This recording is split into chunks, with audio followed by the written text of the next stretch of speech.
Good evening. I'm Ronnie Stidman. I'm the director of Subiendo. I want to welcome everyone to tonight's event. This is the big highlight, the big end note that we like to go out on for Subiendo. So I want to thank Dimensional Fund Advisors, our hosts tonight, the Friends of Subiendo, for having us here. This is a terrific event, and we're so pleased that you could be here with us. What makes Subiendo special, which I keep saying, I probably sound like a broken record by now, is all the people who are involved with it. So the Friends of Subiendo, Target, and I know we have Target representatives here tonight, so I thank them for coming, and they've been integral to the whole academy. Southwest Airlines, AT&T, I know you all met many of the Semos chapter of AT&T at our different events. So if we could thank our hosts and the people who make this really special, our speakers, many of them who are joining us here tonight, please give them a round of applause.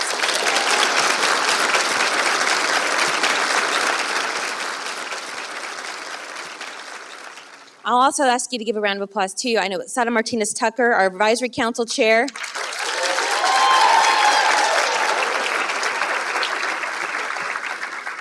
And Wolfgang Niedert, who's on our Advisory Council, and many of you have met.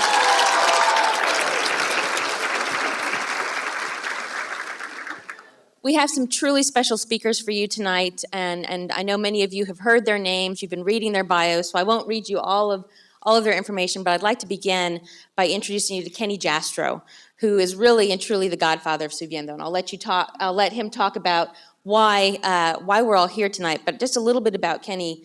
It's important for you to know that he exemplifies leadership. He's a distinguished alumnus of the University of Texas. He is the former CEO of Temple Inland, where he worked for 27 years. And he served as president and chief operating officer in 1998 and 1999, group vice president from 1995 to 1998, and chief financial officer of Temple Inland from November 1991 until 1998. He's currently the non-executive chairman of 4-Star Group and serves as a director of KB Home, MGIC Investment Corporation, and Genesis Energy. And as you all know from reading his bio, he's been past chairman of different groups. He's been the recipient of wonderful awards such as the Mirbeau B. Lamar Medal presented by the Association of Texas Colleges and Universities. He was the chairman of the Commission of 125, which you all have heard about as well, and the list goes on and on. He was inducted to the Hall of Fame at the McCombs School. He's truly someone that I think we all can look up to and emulate. And one of the things that I really believe he's a role model for is leadership by commitment, and he exemplifies that commitment by not just his financial resources, but his time and energy. And frankly, we would not be here tonight without Kenny's commitment. So please join me in welcoming Kenny Jastro.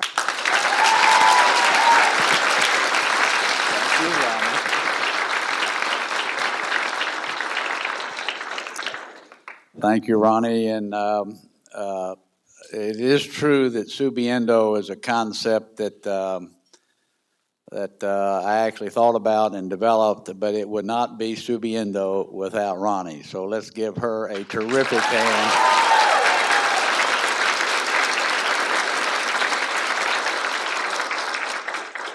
And Vanessa also. Both of them do a marvelous job of putting on Subiendo and making it what it is. So, Ronnie, thank you very much. And she's terrific.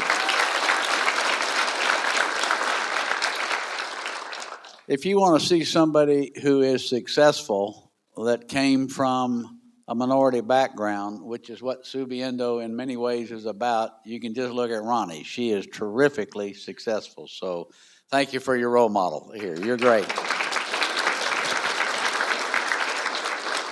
Okay, repeat after me. Subiendo. Subiendo. Now come on, Subiendo. Subiendo. There you go. We're very happy to have all of you here. You are the leaders of Texas, the future leaders of Texas, and that's what this is all about. When you get done with Subiendo, we hope that this experience has brought to you two concepts. One, that you can be a leader, and two, that you aspire to be a leader. So it's aspirational as well as it is a belief that you can do it and a commitment that you will do it. So I look forward, and I know all of us look forward to the day when we come up to Subiendo graduates who are governors of Texas, legislators of Texas, run major businesses, have families, very involved with cities, because in the year 2020, the state of Texas will be its largest class, the minority class. So you will be the majority in time. And this is all about our hope, our belief, and our absolute commitment to help you be a leader. What we do in Subiendo is not tell you what to think. We just say to you, think about the following things. These are important to Texas. They're important to the leadership of this state. And I'm telling you, we're counting on each one of you to be a leader in this state. That's what Subiendo is all about. It's fun. We do lots of cool things in Subiendo, but when you leave here, you are marked. You are marked with the Subiendo mark, and that mark makes you a leader. And for your life from now on, do not think for a moment that you're not a leader and a potential leader for this state. So we're betting on you. And we've made a good bet. You all can do it. So I want to thank you for being part of Subiendo, but more importantly, I want you to understand you are it, and we are happy to follow your lead, and we look forward to your leadership. All right, now, tonight we're going to have an interesting speaker, Eduardo Repetto, and I'm going to call on David Booth to introduce Eduardo, and then I'll get back up afterwards to thank the Friends of Subiendo. This building is the Dimensional Fund Advisors. This is one of the largest money management firms in the world, who has moved here principally from California. You are sitting in one of the most magnificent study halls, conference rooms in the world. This room is hooked up all over the world. You can talk anywhere you want to in the world in this room. It's one of the most state-of-the-art facilities ever built anywhere in the world, not just Austin, in the world. You're sitting in just an incredible space. And the reason we come out to this building is to show you what's possible. What's possible if you believe. David Booth didn't grow up rich. Eduardo didn't grow up rich. They are very much leaders of a major company that today manages over $240 billion in money for other people. So you're sitting in a room that is not only connected to the world, but is a symbol of one of the truly great money management companies in the world that developed a theory, and this theory has ultimately evolved into Dimensional Fund Advisors. Now, the concept and the start of Dimensional Fund Advisors was David Booth, who grew up in Kansas, who went to the University of Chicago, and who actually conceived Dimensional after he had his wonderful experience at Chicago, and has built truly one of the most elegant and fine companies, not only in money management, but throughout our nation and throughout this world. David's going to introduce Eduardo, and I want to introduce to you our pal, David Booth.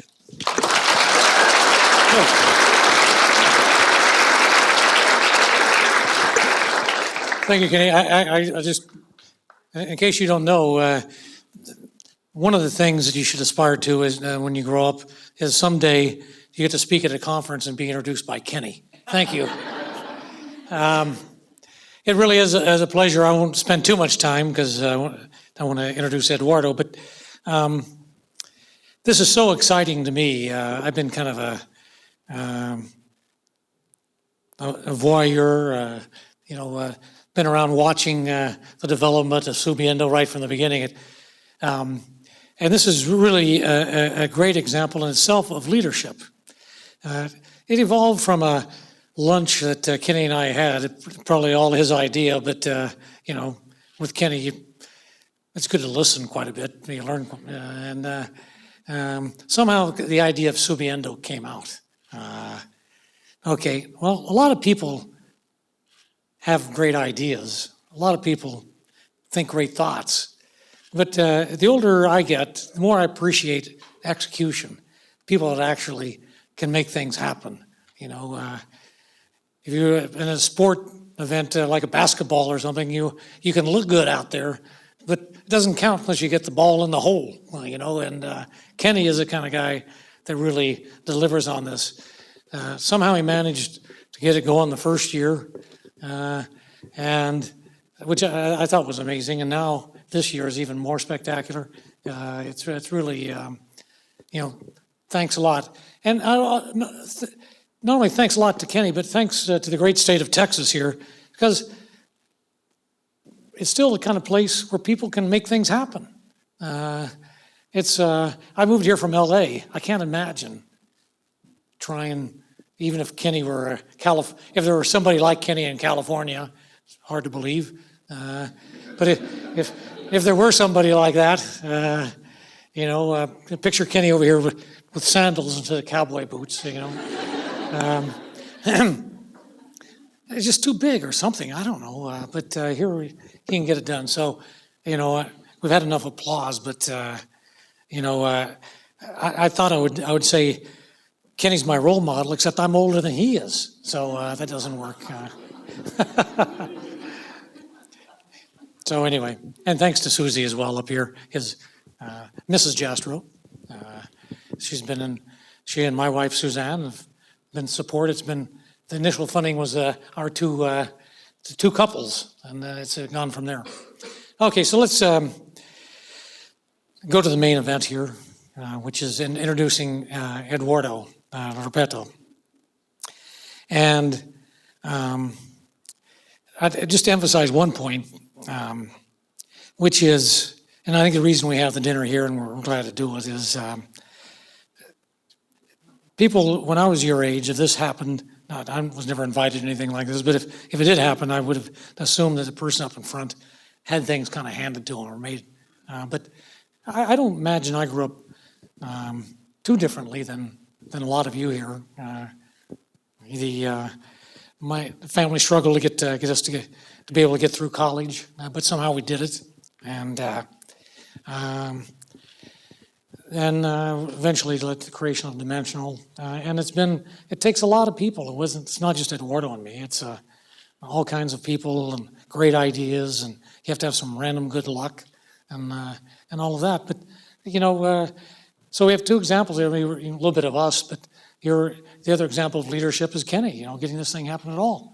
I mean, these are real life examples that hopefully mean something to you by the end of the week. The other thing I was going to mention is basically, I think Kenny covered this a bit, but there really aren't any excuses. I mean, you're going to go to college, and we don't want to hear anything else. We don't want to hear anything different, right, Kenny? So that's, and I don't want to hear in particular that maybe I have an accent or something like that. You'll be hearing from Eduardo, and I think you'll realize he's not a native English speaker. In fact, he's married to a woman with a Mexican background, and I guess the Mexicans think his Spanish is kind of funny. But so I don't want to hear about that. Eduardo is kind of an amazing guy, once in a lifetime kind of hire. He's been with the firm since 2000, so I guess about 11 years now. His background is he grew up in Argentina, excelled, as you'll find for obvious reasons. He's really bright, and ended up doing graduate work, a master's at Brown, I believe, and then ended up getting a PhD at Caltech. Now, a PhD is amazing to get anywhere, but at Caltech, that's really an amazing accomplishment. And he was literally a rocket scientist. He taught aeronautical engineering, and that's what his training, his PhD is in. But at some point, and he can tell his story, he got tired of that kind of problem. He wanted to get in finance somehow. And by sheer luck, we've found out about him. He joined us as strictly an entry-level job. And what an entry-level job means is that's the lowest rung on the ladder here. I mean, that is beginning. And he started there, and within 10 years, has risen to be co-CEO with me, and will be CEO within a couple of years. That is amazing. When you say Kenny, I mean, it's hard to find that kind of, it's not like, obviously, we didn't give it to him because he's good looking, even though he's good looking. He earned it. And that's what, and he's a leader, a natural born leader, incredibly talented. We're lucky to have him. So with that, let me just introduce Eduardo. Thank you very much. I feel very embarrassed about the introduction, so sorry about that. Because this is not about me. It's not about David or Kenny, it's about you guys. And what David is speaking, he was born in Kansas. I have no idea how Kansas was at that point in time. But I was born in Argentina. And as you know, Argentina is an emerging market. It's, there was someone from Bolivia, so they know what we are about.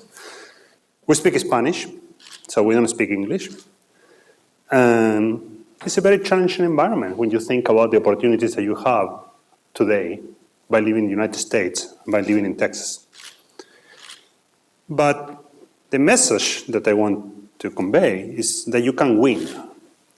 What win means is different from each one of us.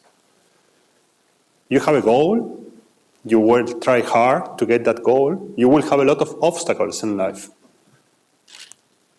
But you can succeed. You can succeed if you try hard. And I think that your next step is kind of written. You have to study. You have to go to school. I don't know what you're going to study. I know that one of you wants to be a social worker. Winning will be helping kids that have needs, and that's your case that we spoke before.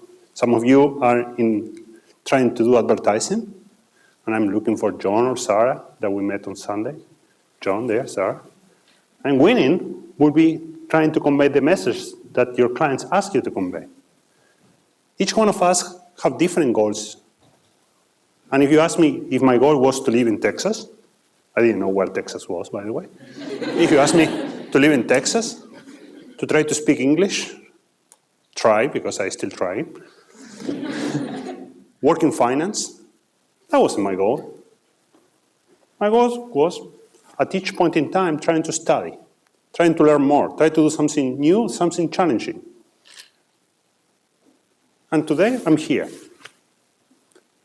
Hopefully, I'm doing a good job. No, someone else will take the job. But each one of us have to try the best we can to put an objective in life and achieve that objective. And someone was asking me today, how can it be that you are working in finance when you have an engineering degree? Well, you put an objective, sometimes you have to change your objective because you get tired of the previous one or you have new opportunities. So challenges is what we face, and challenges is what we have to embrace. You guys have an opportunity because of what Kenny has started here and all the fellows that you have in the back have been helping, that is unique. You're going to work in policy. I was here in education, environment, immigration, health. I don't think that any one of us have that before. You are thinking about how to change the future, how to be part of the future. That's cool. Once you solve these problems, once you solve environmental issues, health issues tomorrow, you can go and think about, okay, I'm going to study, I'm going to face new challenges, I'm going to change the world. We change the world here, working at this company. How we change the world? Because we help people achieve retirement. We help people have money for their kids. We help people just have bigger foundations that can do good things. What are you going to be doing? Well, each one of you will have a goal. But go and fight for it. It's not going to be easy. but you can't get it. You can go there and achieve that goal. The first time that I came to the United States for studying, I went to Brown. I went to my first class. I didn't understand a word of what that lady was telling me. I don't know what he was teaching, but I was so happy when she was putting math formulas on the blackboard because I could understand them. But whatever she was saying, English or Chinese was basically the same for me. And I don't speak Chinese. You have that a little bit easier. So I'm sure you can succeed. It's not going to be easy. Nothing is easy. If it's easy, everyone will be doing it. But you can do it. And that's why you are here. The fact that you are here is because you took the extra step to being here. That means that you have initiative. That means that you can try hard. And that's what Kenny envisions when we start speaking about this and try to find the next set of leaders. Someone that has initiative and tries hard. And adversity will come, and someone will have the different idea as yours, and you will have to go and fight for your idea, and at the same time recognize that the other one may be better, and embrace that if it's better. But be open-minded and fight hard. Be honest, open-minded, fight hard. Try very, very hard, because that's the only way to succeed. You have been speaking about networking. I'm an engineer. Networking is the farthest away that you can think from someone like me. Communication is very important for success. So I have to learn that. You will have to learn that if you don't have it. Because learning from math formulas is not the common language. You can have the best product or the best idea in the world. If you don't communicate and you don't sell, you don't succeed. So you will have to embrace a lot of things that are not exactly the core of your professions, but they're very important for you to succeed. So when I was speaking with Wolfram today, and I don't know where Wolfram is, I said, we are trying to teach people, we are trying to show that networking is important, communication is important. I didn't have someone like Wolfram teaching that to me before. It would have been great. Thanks to Kenny and this initiative that the sponsors here are putting together, you have that. Embrace that. Because it will save times when you know how to achieve that goal. I learned that too late in life. At least I learned it. You have the ability to learn it way younger than me, and that certainly will help you succeed much faster. I know that I'm between dinner and you're pretty sure that you guys want to go for dinner. So Kenny, why don't come here? David, why don't come here? And why don't open for questions? Do you have any questions? We'll take a couple. Anybody have a question? Yeah, here you go. Don't be bad. And if you ask the questions in Spanish, I will be happy to answer that in my language. Luis. How big of a challenge was the language barrier? How big of the challenge is the language barrier? Let me tell you in this way. When I tell a joke, no one laughs.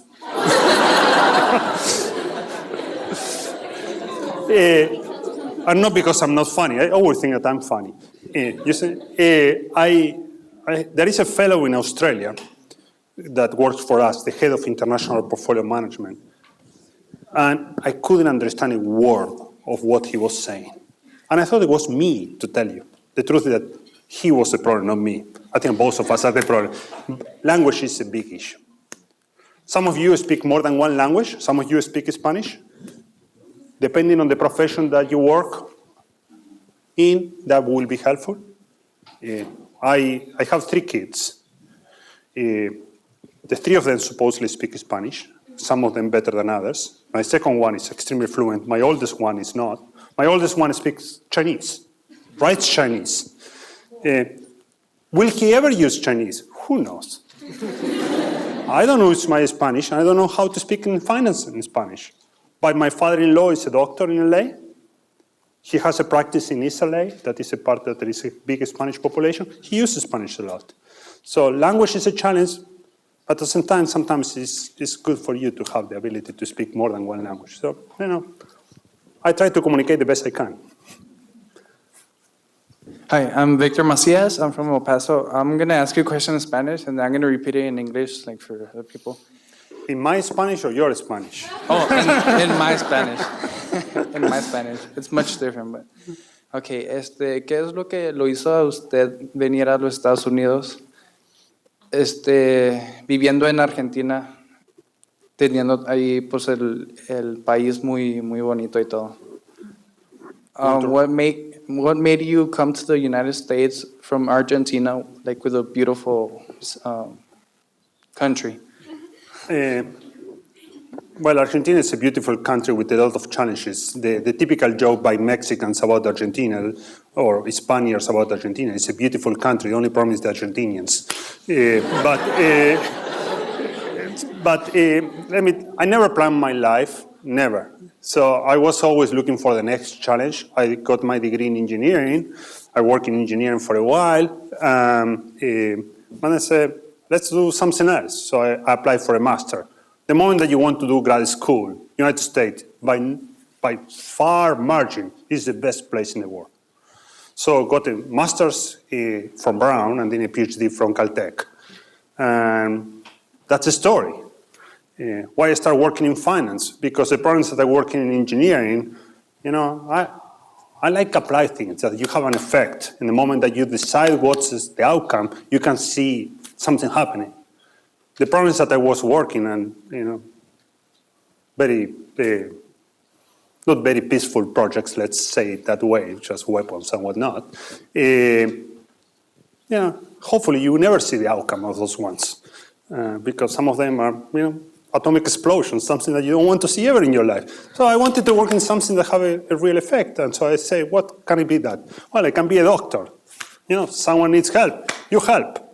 Right there. Well, I cannot see blood, I faint. So that's not a possibility. Finance, the other one. I say, well, that's a good idea, why not? And I was lucky enough to be able to work with very talented people that took me like in a PhD in finance. You put your time, you overcome the challenge, and then hopefully you can succeed. A lot of luck. Yeah. Is there a mic? Hello, my name is Fernando Elizalde, and I'm from Tampere, the South Texas. And I want to say that I do have a communication problem. I'm born deaf, and I always have to work hard to talk to people. And I want to know, how do you overcome the language barrier to communicate with people? Well, how you overcome the communication barrier? You were able to communicate with me, let's be clear, and that's probably the most challenging communication, someone that doesn't speak well the language. That's great.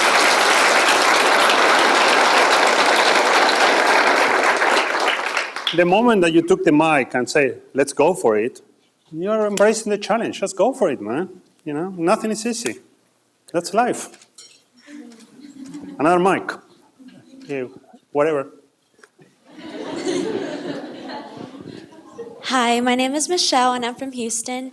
And I wanted to ask you, what was your motivation to stay here? I know that you didn't speak a lot of English. What impulsed you to stay here and keep going? That's a beautiful question. I will answer it in two ways. When I got to Brown, they put every foreign student was going to this event in the psychology department where this lady was speaking with us, and I didn't pay any attention. But she was speaking with us. I wanted to run away from there, but you have to be there. And so she said, the first 2 months that you come here, everything is beautiful. Everything is Disneyland. It's just amazing. The next 2 years, you just hate it. Everything is wrong. And after that, you are a foreigner wherever you are. You go back home, you like the things that you have here. But still, you are a foreigner here. So you are a foreigner no matter where you are. I think differently. You are a citizen of the world. You can be anywhere because You are detached at that point. That's what she said, and I think that she was quite right. The first, 6 months, man, I want a phone, I get a phone. That's unbelievable. I want a cell phone, I get a cell phone. At that time, there were no cell phones, by the way, but that's a long time back.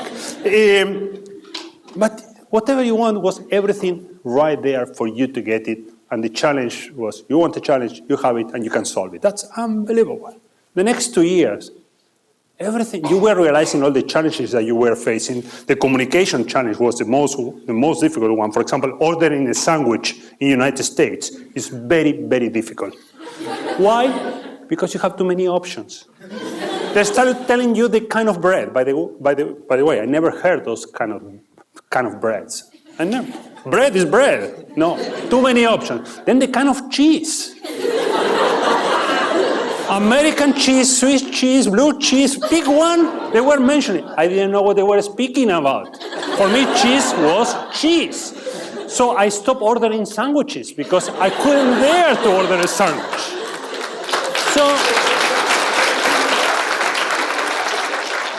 So after all that you realize, okay, well, at some point I will start ordering sandwich again and whatnot.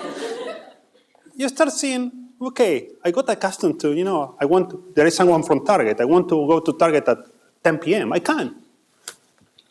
I'm at home, even in France, you want to go to the store at 7 p.m. It's already closed, and they want to speak with you and look you bad.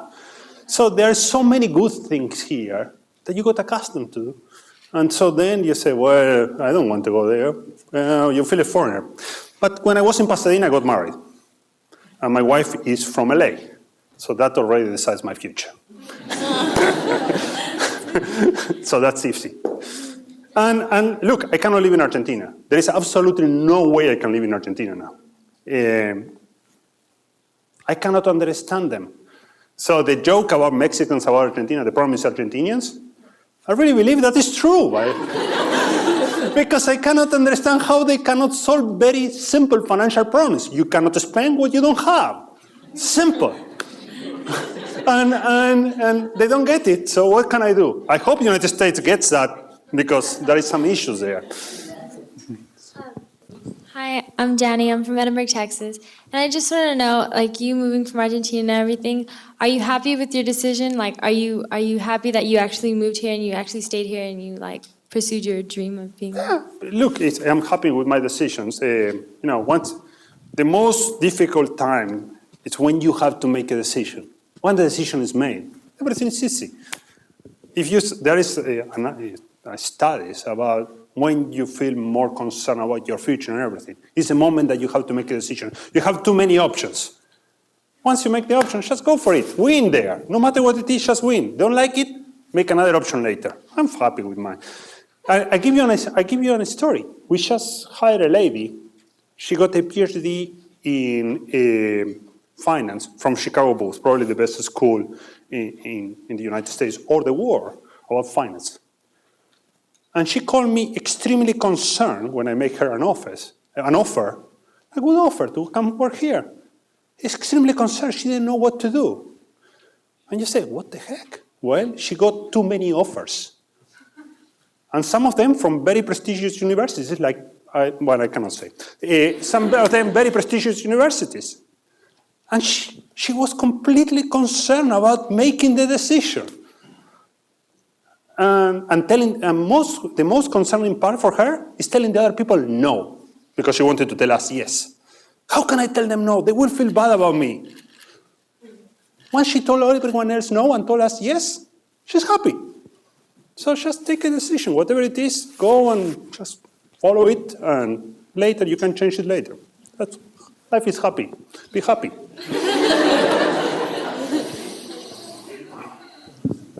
Hi, I'm Erica Lozano from San Antonio, Texas. And I was wondering if, as a child, you had a dream or goal that you looked forward to in life, and have you yet accomplished it? Oh, if I have a dream as a kid, I think that I wanted to be a firefighter. Then I wanted to be, these Broncos. I wanted to be the ones that ride Broncos. Then I have many ones. never have been a politician. So, but the rest, all the rest, I have all of them. Pick one, I have them. Yeah, just pick a challenge. Right? I was very towards the technical. If you start thinking my life, I did civil engineering on structural and hydraulics. So kind of technical side, not the soft side.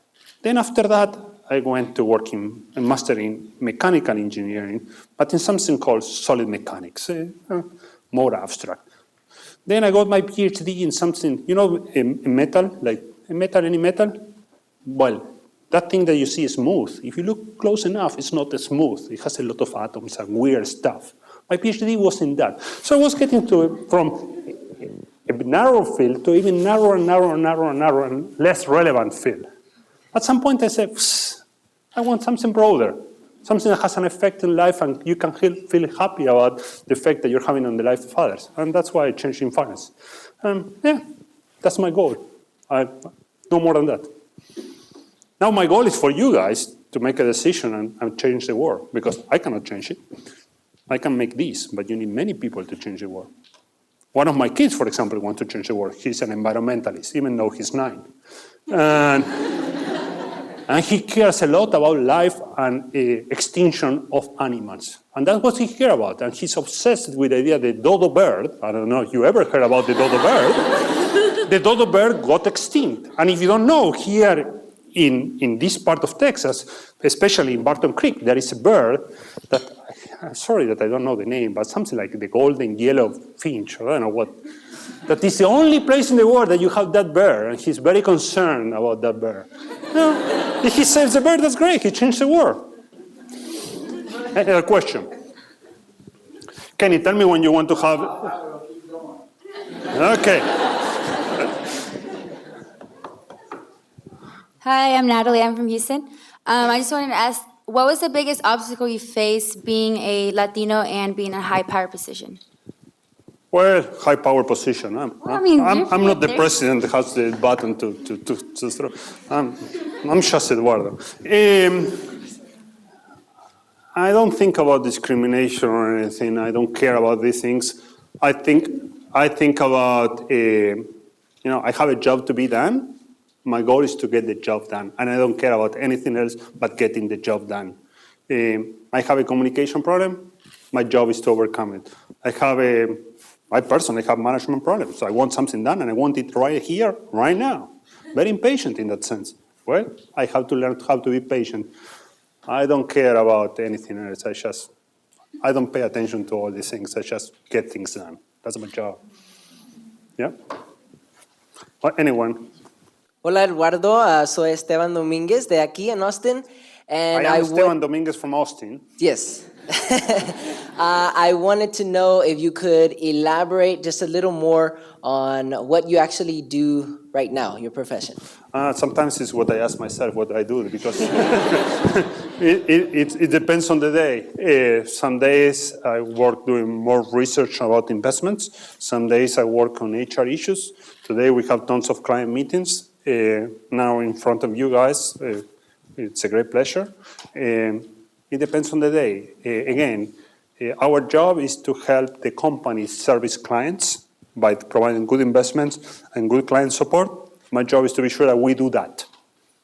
Why is that the job? Because if we do that, the company grows and we increase shareholder value. That's my job. No more than that. On a global basis, we have 8 different offices around the world. Hi, I'm Annalisa Cantu, and I'm from Brownsville, Texas. I was wondering, do you ever get criticism, maybe, for not taking these awesome skills that you have back to Argentina and back to your home country? Oh, about taking... No, I don't think that anyone in Argentina likes me anymore. First, the thing that I think on economic issues, I'm too much to a conservative guy. Fiscal policy or balancing myself budget is very important for me. I only take debt if the debt helps growth. That's it, not for consumption. And so I don't think that anyone likes me in Argentina in that sense. They think that I sold out also. But I go there, I visit my family, I visit my sister. So I enjoy going as a tourist, but not as a resident. I just can't. I don't have patience for all this crap that is going on there. No patience.